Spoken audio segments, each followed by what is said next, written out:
Transnistria is a really interesting country. It's placed in the Eastern Europe.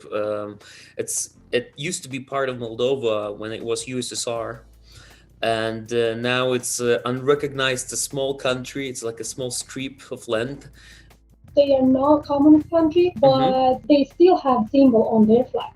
They left this thing on a flag, which worked for me as a tour guide because it actually attracts a lot of tourists, because people are wondering, like, oh, you still have communists in this country? Which, like, wow, that's really interesting. But the ideology of this country, of course, it's not communism. It's more like wild Eastern style capitalism. And the reason they left this flag, because it's exact copy of the Moldovan SSR flag. The idea of Transnistria was to kind of stay with the idea of friendship of all nation. And then another story is most of the people who live in Transnistria, they have kind of like nostalgic feelings about the USSR. So the politics, they play this game and they try to kind of make them happy. And, people are, and all of a sudden they lost everything. The country fell apart.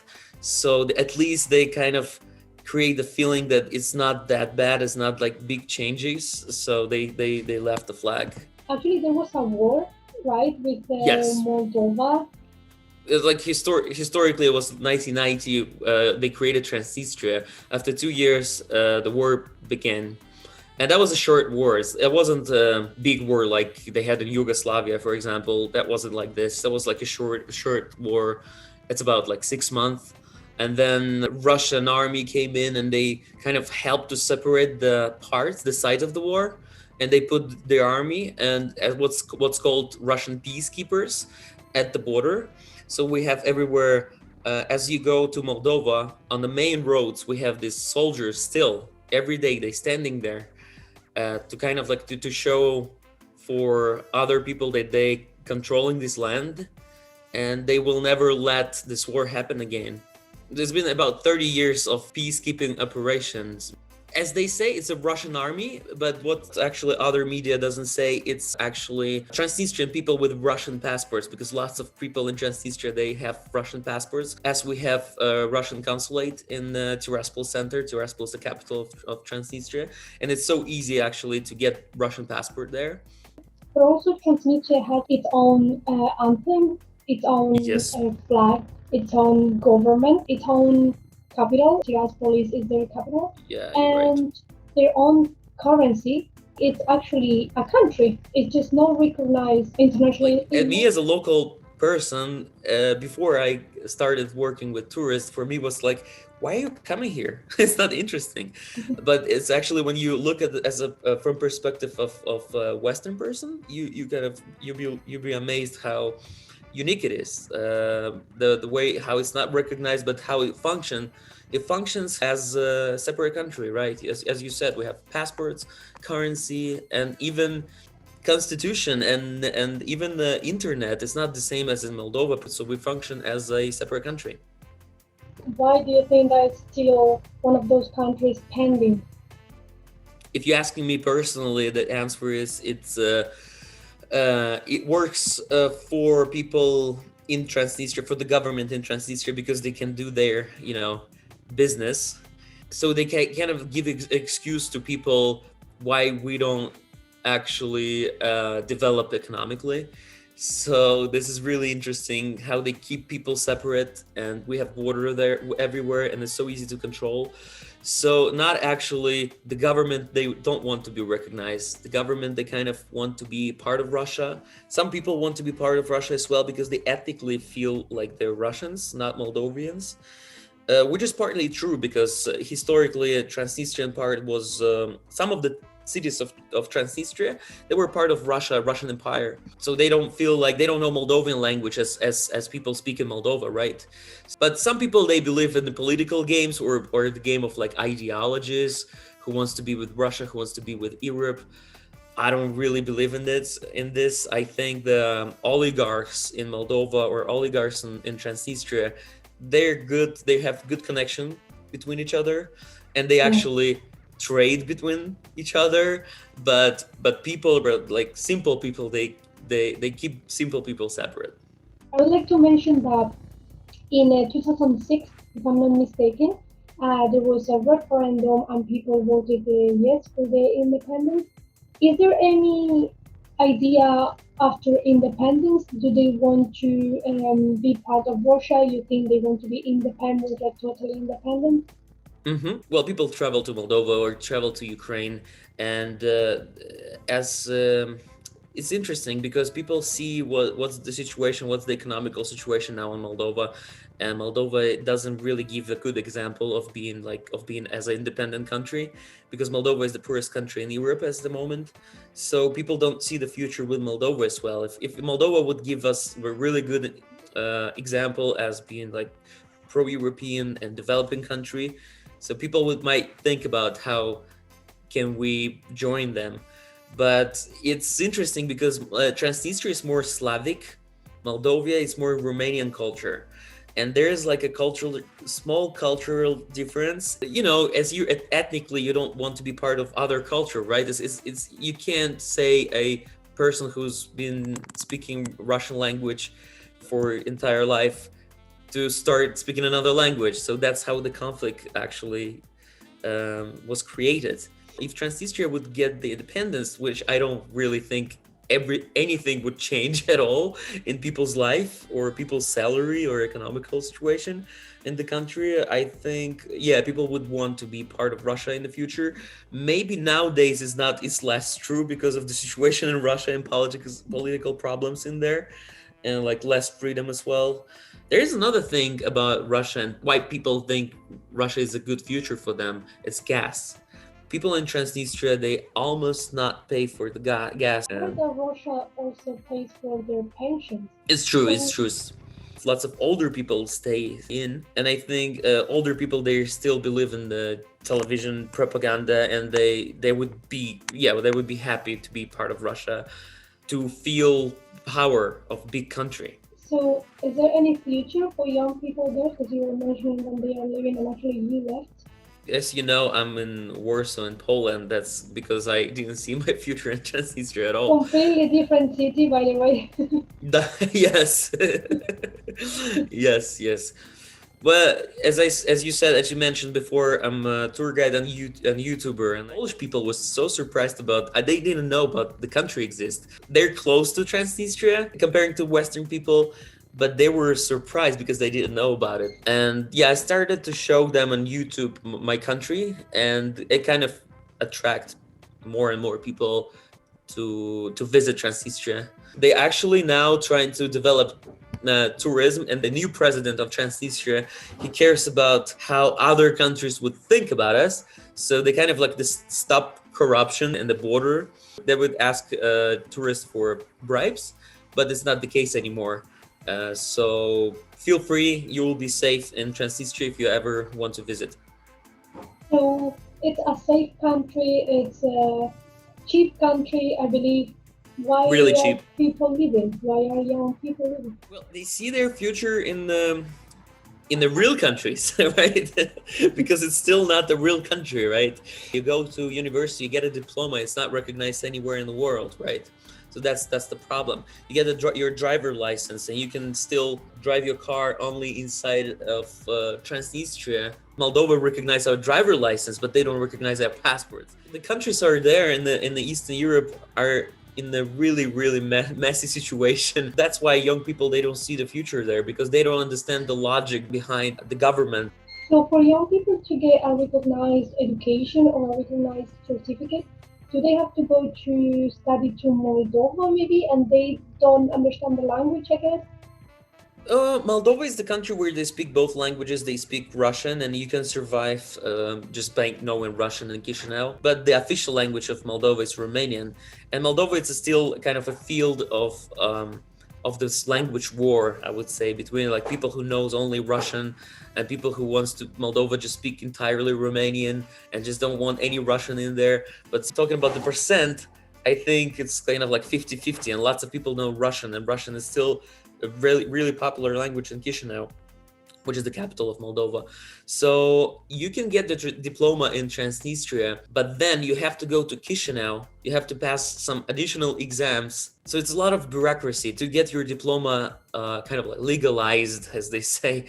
You know, it's a corrupt country. So sometimes if you need something from the government, you have to pay. It's like everything is possible in there, especially for people who have money. So that's the problem. I think that corruption is a big problem of Eastern Europe. In more places, but yeah. Yeah, but like not of this level of corruption, like Yeah, universities, sure. Right? Like I don't think you can pay your teacher in any Western country just to get your pass an exam.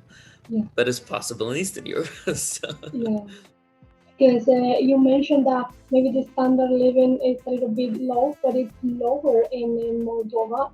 Moldova is an agricultural country, if I'm not mistaken, whereas Transnistria is more like industrial and it has Right. like more companies. They actually have agreements with Italy, if I'm not mistaken, and then the European Union as such, even though again it's not like recognized, neither by European Union nor by any other country, and they have double taxation. So they have the taxation for Transnistria, but they also have the taxation, the official one for Moldova. Also, there is a figure that I would like to talk about, which is the sheriff. Can you explain us what the sheriff is? Sure, I can't talk about Transnistrian economic not mentioning sheriff, because sheriff is a one company. Exactly, it's like one person who used to be a policeman before USSR collapsed, and he had good connections. So he took all of the businesses in Transnistria, which is like all of the major, of course, businesses. So you can still run your small business, but you still be kind of like under sheriff control, but you can't do the same things that sheriff does. For example, supermarkets, gas stations.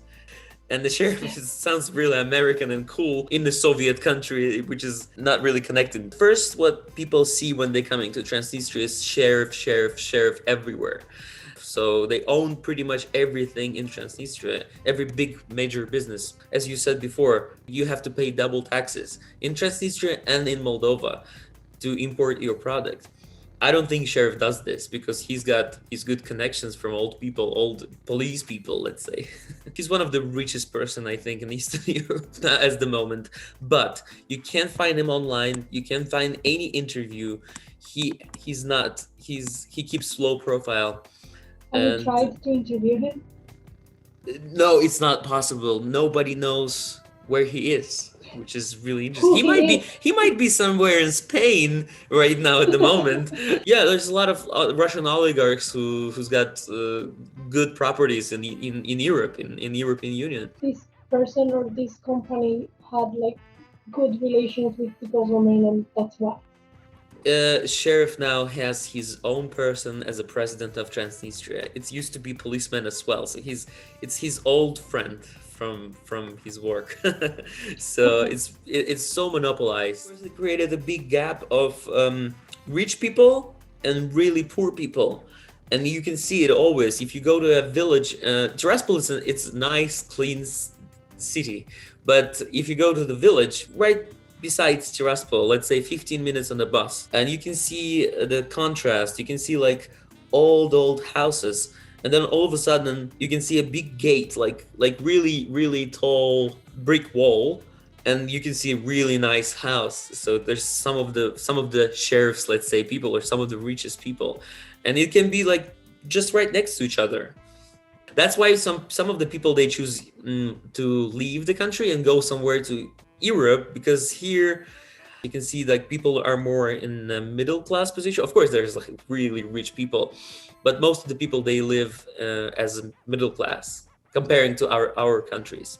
And for people to leave the country, they need another passport, right? You can get Transnistrian passport as you get 16 years old, but Transnistrian passport works as internal ID card, let's say. It looks cool. It looks like a small book, kind of Soviet, because you have hammer and sickle on it, and it's red. And then you open it up and you can see black and white picture, and it's all handwritten. But outside of the country, even go to Moldova, you can't use it. So we have, I have Moldovan passport, and everybody in Transnistria, they can make Moldovan passport. It's really cool now because you can go travel to EU. It's visa free, so you can travel to EU like for 3 months, but you can't work. Other people have Ukrainian passport because they ethnically Ukrainians, and they have Ukrainian relatives. And lots of people have Russian passports. Some of the people have all three of them, which is partly not legal, but they still have it because nobody actually checks. And some of the people, but it's like lower percent of, and especially younger people, they have Romanian passports. If your grandparents was born in old great Romania, you pass exam, you wait for 2 years, but then at the end of the day, you get your Romanian passport, and then you can, work in Europe, let's say. Some of the people do that. They go work in Europe, and then they buy a big house in Tiraspol. Do you think the fact that Moldova wants to be part of the European Union will, let's say, make things easier when it comes to recognize Transnistria? Because I don't think the European Union will allow Moldova to be part of the EU for a few things, and probably standard living as well, but also the fact that there is a conflict, even though there is no like a armed conflict. I think it won't be possible in the near future for Moldova to join EU. First of all, it's people's mentality, which is I'm not really happy of, and corruption, of course, as well. And this Transnistria region, which makes Moldova actually be away of European Union, right? So it really benefits Russia because Russia wants to keep things separately, as you know, probably. But Russia still doesn't recognize Transnistria. Officially, they don't do that much with Transnistria, right? Yes, I heard lately Putin said that we don't want just only Transnistria, and like people want to be part of Russia, but we don't do this. Like it's not our business. We just want to keep Russian people safe, but it's not our business to get their land, just to make Russian and Russian speaking people safe, which is it's not true because these peacekeepers, they're every day there, and Russia pays lots of money to keep them there, right? But if you go to the villages and all of these not main roads, there's nobody. There's not even a border in there, which is so interesting. You can actually cross the border illegally to Moldova. But if you go through the main road or by public transportation, you have to show them passports every time. There are a few countries or non-recognized countries near to Transnistria anyway. So there is Karabakh. Karabakh, yeah. South There Ossetia. are a few over there. So. And if you will ever be in Tiraspol, just go and see how there's only one embassy of Nagorno-Karabakh and South Ossetia, which is the only embassy in Transnistria because we recognize each other as unrecognized countries. But Tiraspol has one embassy, right? Russian embassy. It's consulate. It's not embassy. Oh yeah, sorry. The sign on the door, it says Russian consulate in Moldova. It's so funny, which is in Transnistria, but it say Moldova. And if you go there and you pay for everything, you pay in Moldovan leys. It's the only place in Transnistria where you pay in Moldovan leys. How do you think Transnistria would be in 10 years? 10 years. I think it'll stay the same, or either something will change in Russia, because I think everything goes from the head, from Moscow. Because if something will change in Moscow, it will change all of these countries that used to be Soviet Union. So I think that's everything for me. Is there anything that you'd like to add? No, thanks. Thank you for the interview. Thank you for the questions. But as I say, conversation is not enough. You have to visit. I'm not a tour guide. I'm not a tour guide there anymore. So I'm not making advertisement. You can go drink beer, have fun, cheap alcohol, really cheap, and cheap restaurants. You can go and get there, You can go to Sheriff. You go to Sheriff. You can go to good restaurants, and it looks Western, completely like in Western Europe. It's nice. It's not like all gray, and it's like Moldovan attitude. Everybody have their own barrel of wine in the house, and they will pour you wine, and and people always get really positive idea of these countries.